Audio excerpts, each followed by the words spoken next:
বন্ধুরা, আমি যখন এখানে বসে দেখছিলাম তার মধ্যে একটা নতুন দৃশ্য আমি দেখেছি আজকে। কি দৃশ্য?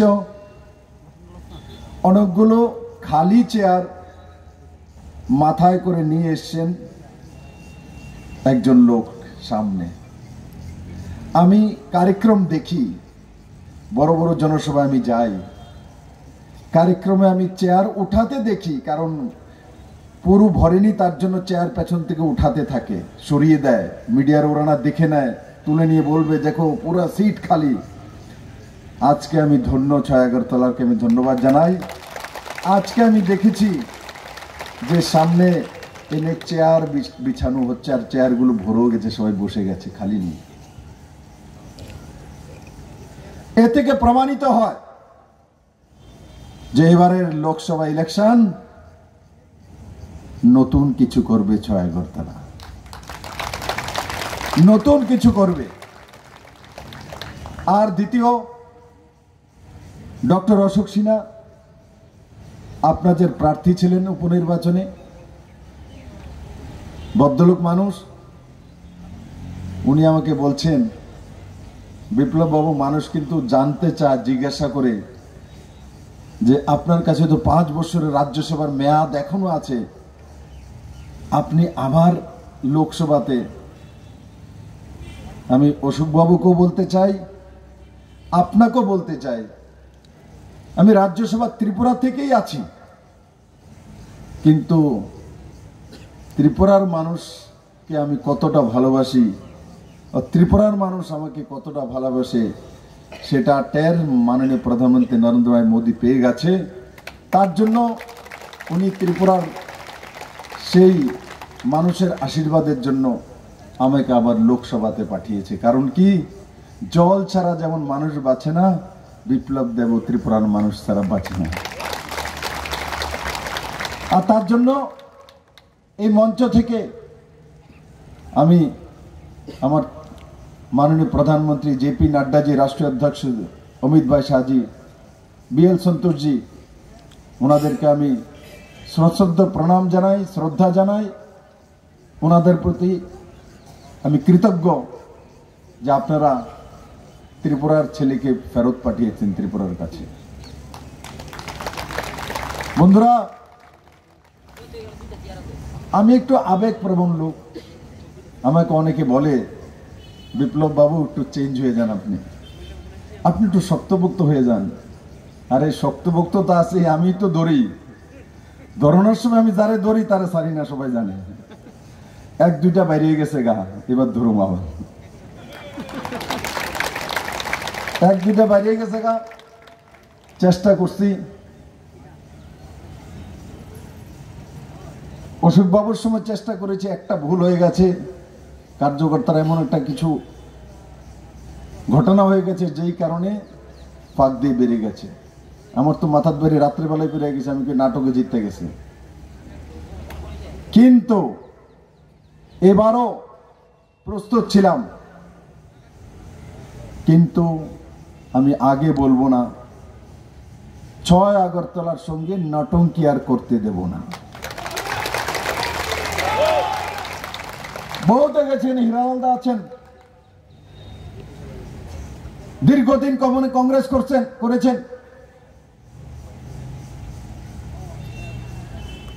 আর এই কংগ্রেস করার কারণে আর্থিকভাবে হোক আর মানসিকভাবে হোক উনি সেবা করেছেন। কিন্তু তার বদলে কি আমাকে দেবনাথ বাবু বলতে পারে যে ওনার স্বপ্ন যেটা ছিল যে ত্রিপুরাতে কমিউনিস্ট পার্টির অবসান ঘটানো, সেটা কি সম্ভব হয়েছিল ওই নেতৃত্বের দ্বারা, ওই কংগ্রেসীদের দ্বারা? 2018 পরিবর্তন হয়েছে তো নরেন্দ্র ভাই মোদী, অমিত ভাই শাহর নেতৃত্বে ত্রিপুরাতে হয়েছে। আমার ছোট ছোট কার্যকর্তা, পৃষ্ঠা প্রমুখ এখানে যে দাঁড়িয়ে আছে, নজওয়ান ছেলে মেয়ে, সাধারণ ঘরের মানুষের কারণে হয়েছে, তাদের কারণে হয়নি, তাদের কারণে হয়নি। এই কমিউনিস্টকে বসিয়ে রাখার মূল মন্ত্র এদের কাছে ছিল। খাল কেটে কুমির কমিউনিস্ট এখানে এরাই এনেছিল। ত্রিপুরা রাজ্যের কমিউনিস্টের প্রধান মুখ্যমন্ত্রী নৃপেন চক্রবর্তীকে অর্থমন্ত্রী ত্রিপুরা রাজ্যের মধ্যে কে বানিয়েছিল? কে তার পেছনে ছিল? কেন সুকুমার সেনকে হটানো হয়েছিল? কে সেই ষড়যন্ত্রকারী? কিন্তু ভারতীয় জনতা পার্টির সঙ্গে ষড়যন্ত্র চলে না, কারণ মোদী আর অমিত শাহ বসে আছে ওখানে। ডাল গলেনি আর আগও হবে না। আমাকে পাপিয়া বলে একটু আগে, বলে দাদা আপনার এই বিষয়ে অনেকে তো আবার ডরাইতেছে। আরে আমি গেছি কই? আমি তো মাত্র ট্রেলার শুরু করেছিলাম, মুভি তো বাকি হবে। আমি কোনো ব্যক্তির বিরোধী নই, আমি কোনো পরিবারের বিরোধী নেই, কোনো পার্টির বিরোধী নই। আমি ত্রিপুরার মানুষকে যারা ধোঁকা দিয়েছে তাদের বিরোধী, যারা ত্রিপুরার মানুষকে শোষণ করেছে, যারা গরিবী হটাও বলে কমিউনিস্টরা 25 বছর ক্রমাগত সত্তা চালিয়েছে, যারা কমিউনিস্টের আমরা বিরোধী বলে ত্রিপুরার মানুষ থেকে ভোট নিয়ে অপোজিশনে সিট বসেছে, যারা বারবার ইলেকশন আসলেই বলতো যে এবার আমরা কমিউনিস্টকে পরাজিত করে এখানে ত্রিপুরা রাজ্যে জনতার শাসন তৈরি করব, আমি তাদের সোচ এবং চিন্তার বিরোধী, ব্যক্তির বিরোধী নয়। কিন্তু সোচ ও চিন্তা এ কোনো ব্যক্তির মাধ্যমেই হয়, কোনো ব্যক্তিই করে, তার জন্য ব্যক্তি পর্যন্ত যেতে হয়। কারণ সোচ আর চিন্তা যেটা বলি সেটা কোনো গাছ চিন্তা করতে পারে না, চিন্তা তো মনুষ্যই করতে পারে, মনুষ্য সর্বশ্রেষ্ঠ জীব। তাহলে আলটিমেটলি ওই মানুষের পর্যন্ত যেতে হয়। হয়তো ওই মনুষ্যের খারাপ লাগতে পারে যে আমাদের বিরুদ্ধে কেন লেগেছে। তার জন্য আজকে আমি স্পষ্টতার সঙ্গে বলছি, ত্রিপুরার মানুষের কল্যাণের জন্য, ত্রিপুরার নওজওয়ানদের ভবিষ্যতের জন্য, ত্রিপুরার মহিলাদের অধিকারের জন্য, ত্রিপুরার শ্রমজীবী মানুষের ব্যবস্থার জন্য, ত্রিপুরার বুজুর্গজনের ইজ্জতের জন্য বিপ্লব দেব এবং ভারতীয় জনতা পার্টি রাজীব ভট্টাচার্য, ডক্টর মানিক শাহ লড়বে। বন্ধুরা, আজকে প্রশ্ন, কারণ কি লোকসভা ইলেকশন, আমি নিজেই প্রশ্ন করি, হোয়াই মোদি? কেন মোদি? আমি নিজেই প্রশ্ন করি আপনাদেরকে, মোদি কেন? অন্যরা কেন না? মোদি কেন? তার জবাব আপনারা দিতে পারবেন? কেন মোদি চাই? কিসের জন্য চাই? বলুন তো দেখি আপনাদের মাঝখান থেকে কেউ মোদি কেন চাই? और মোদি কেন চাই? অন্য তো প্রধানমন্ত্রী হতে পারে, তাহলে মোদি কেন চাই বলুন না আমাকে। দেশের সুরক্ষার জন্য মোদি চাই। মোদি है तो मुमकिन है, মোদি থাকলে সবকিছু হয়ে যায়। আর আমার বোনেদের মধ্যে কে বলো মোদি কেন চাই? মহিলাদের সুরক্ষার জন্য মোদি চাই। আর ভাইদের মধ্যে, নওজওয়ানদের মধ্যে কি চাই? হ্যাঁ, বিকশিত ভারতের জন্য মোদি চাই। আর ভারতবর্ষের উন্নয়নের জন্য মোদি চাই। আর सबका विकास, सबका साथ सबका विकासेর জন্য মোদি চাই। আর ভারতকে বিশ্বের দরবারে 1 নম্বর বানানোর জন্য মোদি চাই। আর क्या রাম মন্দির নির্মাণ করে দিয়েছে তার জন্য মোদি চাই না?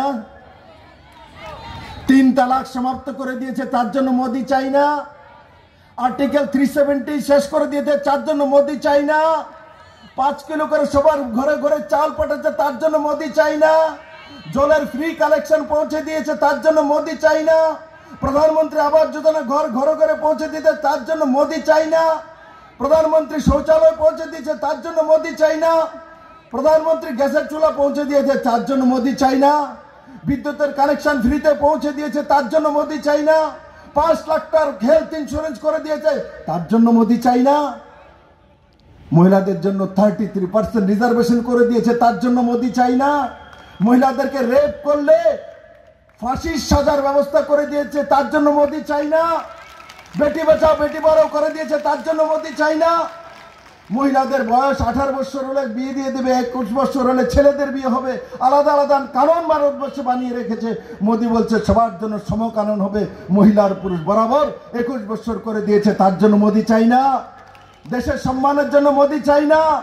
দেশকে পঞ্চম ইকোনমি বানানোর জন্য মোদি চাই না। নওজওয়ানদের নতুন ভবিষ্যতের জন্য মোদি চাই না। আরে আমি বলতে থাকলে লাগাতার বলতে থাকবো কেন মোদি চাই। আগরতলা ইন্টারন্যাশনাল এয়ারপোর্টের জন্য মোদি চাই না। ত্রিপুরাতে একটা মাত্র ন্যাশনাল হাইওয়ে ছিল, এখন 9টা ন্যাশনাল হাইওয়ে হয়ে গেছে, তার জন্য মোদি চাই না। ত্রিপুরাতে বিপ্লব দেবের মতো, রাজীব বাবুর মতো ছেলেদেরকে তৈরি করেছে তার জন্য মোদি চাই না। বিপ্লব দেব কোন নেতার ছেলে না, কারোর কোনো বিষয় নাই, কেউকে চেনে না বন্ধুরা। বিপ্লব দেবকে তৈরি করেছে ত্রিপুরার মানুষ। বিপ্লব দেবের একটাই পরিচয়, বিপ্লব দেবের বাবার নাম কি এখনো মানুষ জানে না, কিন্তু বিপ্লব দেব ত্রিপুরার মানুষ 41 লক্ষ ত্রিপুরাবাসী তৈরি করেছে। সারা ভারতবর্ষের মানুষ জানে যে বিপ্লব দেবের আবিষ্কার ত্রিপুরার মানুষ করেছে, ত্রিপুরার মহিলারা করেছে, ত্রিপুরার নৌজওয়ান ছেলে মেয়েরা করছে, বুজুর্গজন বিপ্লব দেবকে প্রস্তুত করেছে মেরে মিত্র।